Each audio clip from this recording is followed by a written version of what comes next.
Yeah, good morning. I hope you can hear me okay. I don't know how this mic's gonna work. Got racket in the background, chainsaws are running. But had little deer problems in our sweet potatoes. But if I can get a few, that's the main thing. Naturally, when I get out here and want to talk, we're gonna have a racket in the background. Sounds like a chipper running. But today's June the 23rd, 2020. We're here in central North Carolina, and that's what I want to talk about today. We have had a tremendous amount of rainfall, and it's put us late behind getting our crops out. And just like this is what I want to show you right here. This area, I've got photographs. I don't have time to put them up right now, but I've got photographs from years ago. This area right here, by the last week in May, I had corn knee high. And this is about the third time this has been planted this year. I've got peas out there right now. I've got field peas and purple hull peas. And I worked it up yesterday, planted it, and me and my son did. So, and you know, I listen to some of these guys on YouTube and talking about homesteading, this, that, the other. But this is a part of it. I mean, you're gonna have to learn to deal with failure, and I've had nothing but failure on top of failure this year. Just like right here, look at this row of okra. This is the second time this row's been planted. And you know why? It rains, it floods it, it washes it out. That's probably gonna be my project this morning, is to get up here and work the grass out of it. And I might try to replant it. I don't know, it just depends on what kind of mood I'm in. But you gotta have persistence. You can't just come out here and throw seeds down and think they're gonna come up and harvest themselves. It's not gonna happen. But this is what I wanted to show you. Like I say, we've dealt with rain. It don't just rain here no more. We get floods now. When it does rain, it's a flood. I mean, that's just the way it is. And you got to learn to cope with that. So this area right here has always been our go-to area. It's been a good place to have a garden. The soil works up good and I like it. But I've had to deal with it being wet. So and I'm a little bit old school, I like to go by the signs. But when it came time, excuse me, when it came time to plant,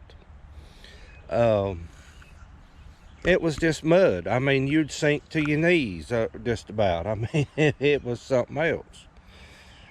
But a thought come to me, and this might work for some people and it might not others. I mean, every situation's a little different, but this is an idea you could try.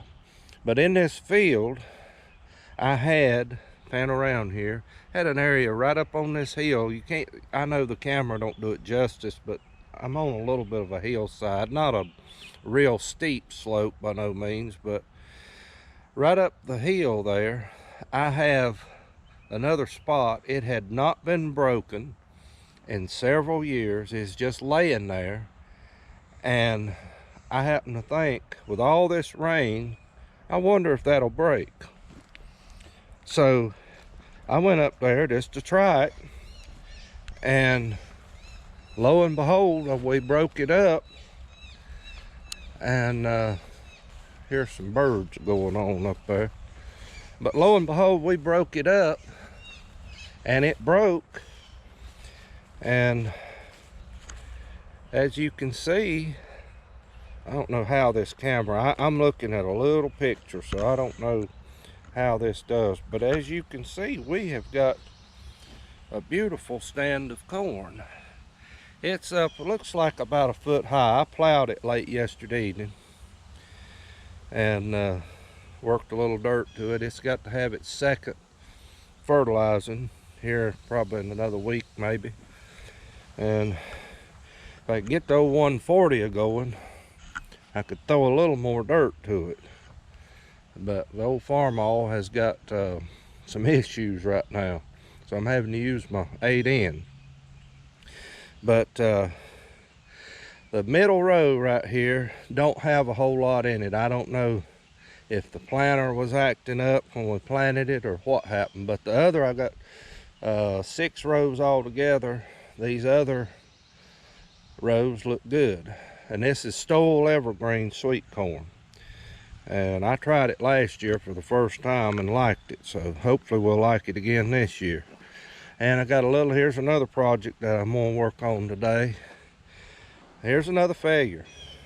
These beans on this end, water stood, and they just, I don't know, they just diseased. I don't know what happened to them.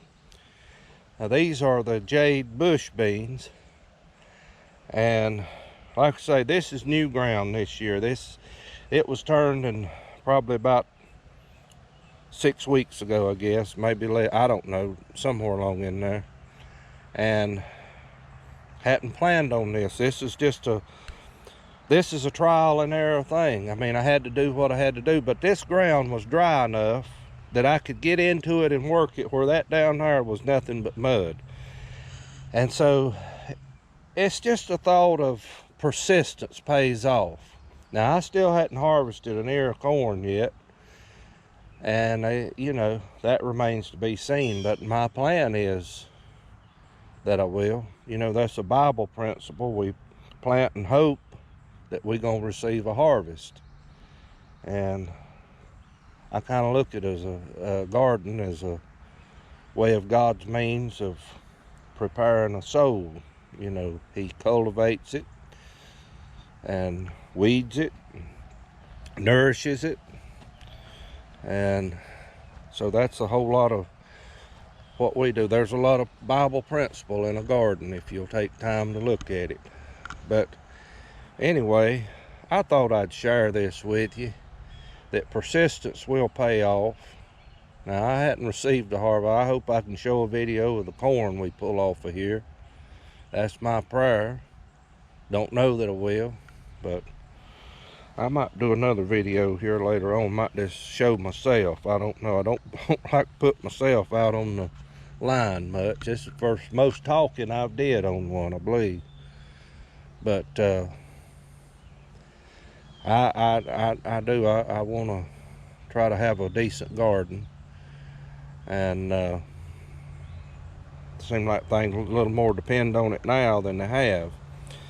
But I'm just rambling on, I know. But anyway, I thought I'd show you this, and maybe it'll be a help to somebody. If you're struggling, trying to get your stuff in the ground. It's been aggravating this year for us this year that I can ever remember in my lifetime. I've been doing this all my life. I grew up doing this. And I've never seen a year like this. And where you can't get nothing. It seems like you just start over. And finally I've got corn 1 foot tall. And here it is, middle of June. Usually I've done got it up chest high by now. And it's just before tasseling. Most of the time I'll have corn tasseled out by the 4th of July. And not shortly thereafter, you'll be pulling it and eating it.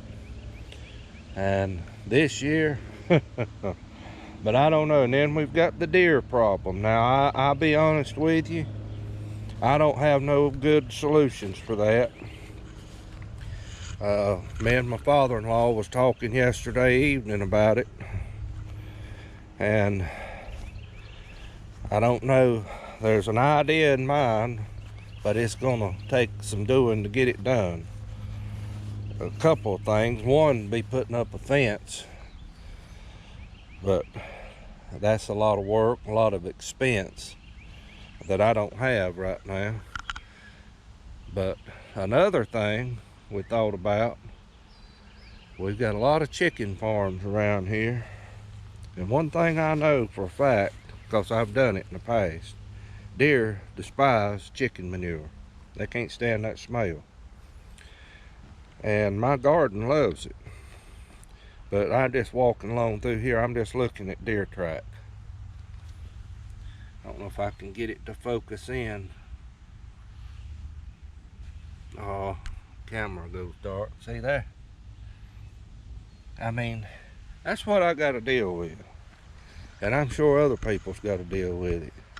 Now what do you do? Throw your hands up. You throw your hands up, quit. You're not going to eat. The good book says, if a man don't work, he don't eat. We got a lot of people now eating that ain't working. And that's the problem with our society. And they get everything handed to them. Well, I'm not that way. But man, I look at that dirt over there. I just look how pretty that broke up.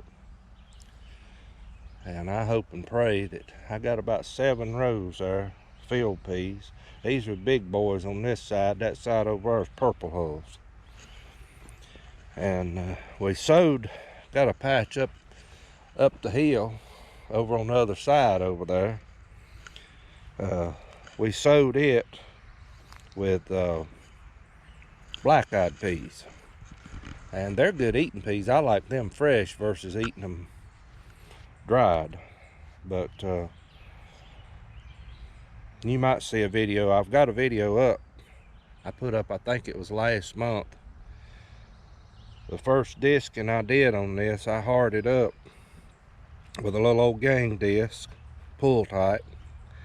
And I planted it not long after that, and then we had a torrential rain. It just washed everything. I mean, washed it. There's a little bit of a gully still left down there. I'm not going to plant that area. Let me show you that while I'm at it. Now, I got some, you see, like right there, we're blessed here in central North Carolina with white flint rock. If any of you need any, you come to central North Carolina, you can find all you want. We grow them around here. That's one thing we can grow. But we've got a little bit of a ditch or a gully started right here. It starts right here, and then it goes kind of right down through there. And I threw some rock to kind of slow it down. I don't know if it'll work or not. And y'all may not be able to hear a blame thing I'm saying. I don't know. If you don't, this video's not going up.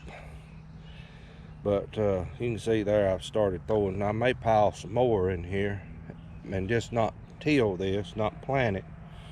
Just because the trees is coming over. That's another project needs to be done. Some trees need to be trimmed and some needs to be cut. But anyway, I might do another video where I just sit down and talk to you. I don't know. Get some things off my chest. I really enjoyed watching YouTube. Watching some videos, because I just quit looking at the TV. I quit looking at the news other than try to catch my weather. And that's about it. I don't have time to look at it no how. I got too much to do.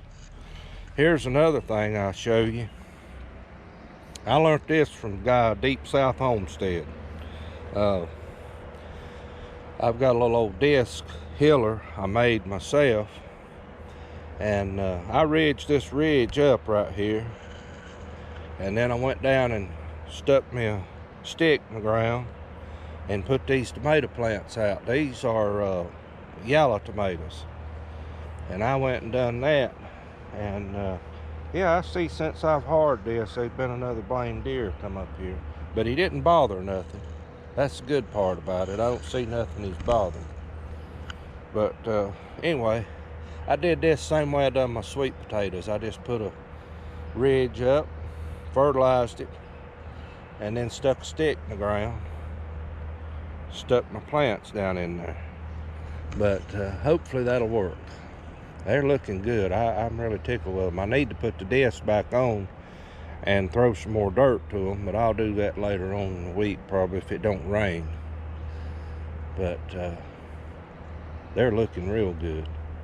When I do a field of tomatoes like this, that got this many, I don't stake them up or anything. I've got them at home. My garden there, I've got some staked up. and try to take better care of them. But these here, I don't do that. And I wished you could have saw this field a couple of years ago. You'd never believed it. I didn't realize it had gotten this shape, because I hadn't been tending this field long this year, past 2 years. But me and my son got out here and we cleaned it up, bush hogged it and plowed it, turned it, worked it. Now we've got it back where it can be tended. And I'm thankful that we were able to do that. But anyway, I got to get off here. I've talked too much. Probably won't nobody listen, just rambling. But y'all have a good day, and hopefully I'll get another video up and you can maybe see me face to face.